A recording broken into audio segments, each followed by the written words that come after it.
কেমন আছেন সবাই? আজ আমরা এসেছি বরিশালের প্রাণ কীর্তনখোলা নদীর পাড়ে। এই নদী শুধু নদী নয়, এটি হচ্ছে হাজারো মানুষের আবেগ, অনুভূতি। চলুন আজ আপনাদের দেখাই এই কীর্তনখোলা নদী ও তার চারপাশের মনোমুগ্ধকর দৃশ্য, যা হয়তো আগে আপনি কখনো দেখেননি। এত সুন্দর নদী ও প্রকৃতি, এই অনুভূতি সত্যি ভাষায় প্রকাশ করা যায় না। পুরোটা সময় জুড়ে আমার সাথে আপনারা দেখতে থাকুন। এই কীর্তনখোলা নদী হচ্ছে দক্ষিণ অঞ্চলের জীবনরেখা। এটা হচ্ছে বরিশালের একমাত্র লঞ্চঘাট। এই লঞ্চঘাট থেকে ঢাকা, ভোলা সহ বিভিন্ন রুটের যাত্রীরা প্রতিনিয়ত ছুটে চলে যার যার আপন গন্তব্যে। তাই এই ঘাট সবসময় থাকে জনমুখর। এগুলো হচ্ছে ঢাকাগামী লঞ্চ।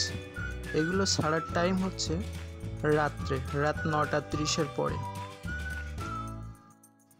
বিকাল থেকে এই ঢাকাগামী লঞ্চের যাত্রীর চাপ বাড়ে চোখে পড়ার মতো। এই যে ছোট ছোট লঞ্চগুলো দেখছেন, এগুলো ভোর থেকে রাত পর্যন্ত সারা দিন চলতে থাকে। এগুলো ভোলা সহ বিভিন্ন রুটে যাতায়াত করে এই লঞ্চগুলো। আপনারা এই লঞ্চঘাটের অপরূপ দৃশ্য দেখতে থাকুন, আর তার মাঝে আমাদের এই ছোট্ট চ্যানেলটিকে একটু লাইক, সাবস্ক্রাইব করে দিন। আপনারা যদি এভাবে আমাদের পাশে থাকেন, তাহলে আরও সুন্দর সুন্দর ভিডিও আপনাদেরকে সব সময় উপহার দিতে পারবো। কথা বলতে বলতে আমরা প্রায় লঞ্চঘাটের শেষ প্রান্তে চলে এসেছি। এখন আমরা এসেছি চরকাউয়া খেওয়া ঘাটে। এটির অবস্থান লঞ্চঘাটের পাশেই। এটাকে স্থানীয় মানুষ কাউয়ার চর খেওয়া ঘাট নামে চেনে। এই খেওয়া ঘাট হচ্ছে এক মিলনের জায়গা। কেউ বা ফিরছে বাড়ি, আবার কেউ বা যাচ্ছে নিজ কর্মস্থলে।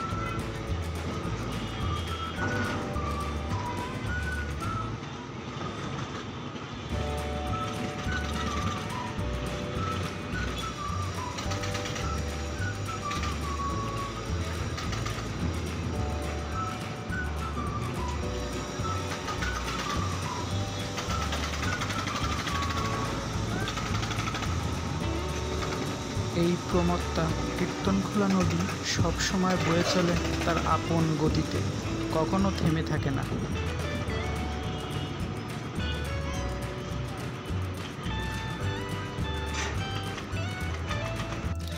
এটা হচ্ছে নদীর পূর্ব পাড়ের ঘাট।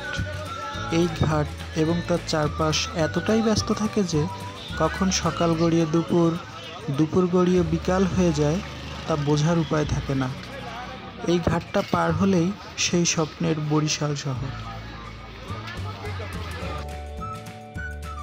নদীর ঘাট পেরিয়ে এখন আমরা চলে এসেছি মুক্তিযোদ্ধা পার্কে। এটির অবস্থান একবারে কীর্তনখোলা নদীর পাড়ে।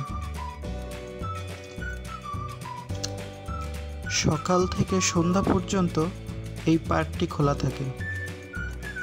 যখন বিকাল হয়, এই পার্কের সৌন্দর্য হাজার হাজার গুণ বেড়ে যায়। এখানে ঘুরতে আসেন প্রায় সব বয়সী মানুষ। এখানে যারাই ঘুরতে আসেন তারাই উপভোগ করেন এই মায়াবী কীর্তনখোলার অপরূপ দৃশ্য।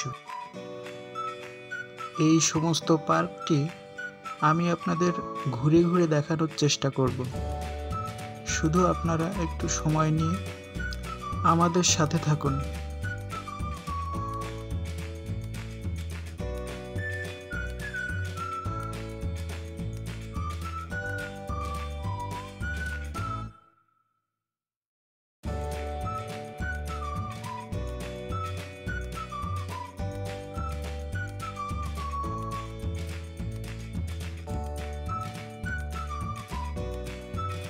এখন আপনারা ভিডিওতে যেটা দেখতে পাচ্ছেন, এটা হচ্ছে একটা উদ্ধারকারী জাহাজ।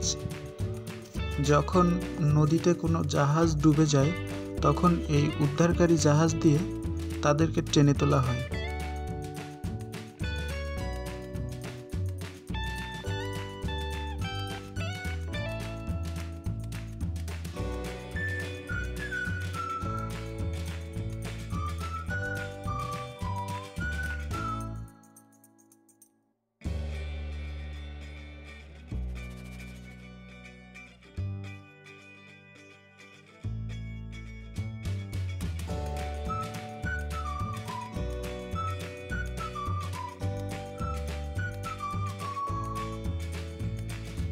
এখন আপনারা যে গেটটি দেখতে পাচ্ছেন এটি মূলত পার্কে ঢোকার মূল গেট।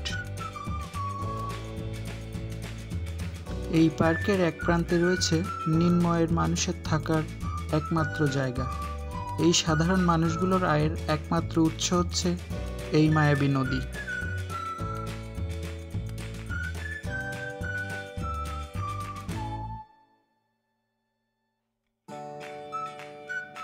এটা একটা সংরক্ষিত এলাকা।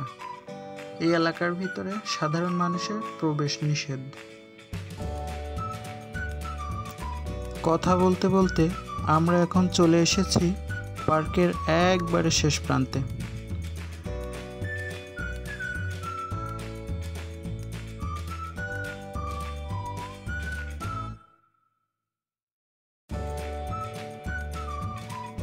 আপনারা এখন যে স্পিড বোটগুলো দেখছেন এগুলো বরিশাল থেকে ভোলার উদ্দেশ্যে প্রতিদিন ছেড়ে যায়।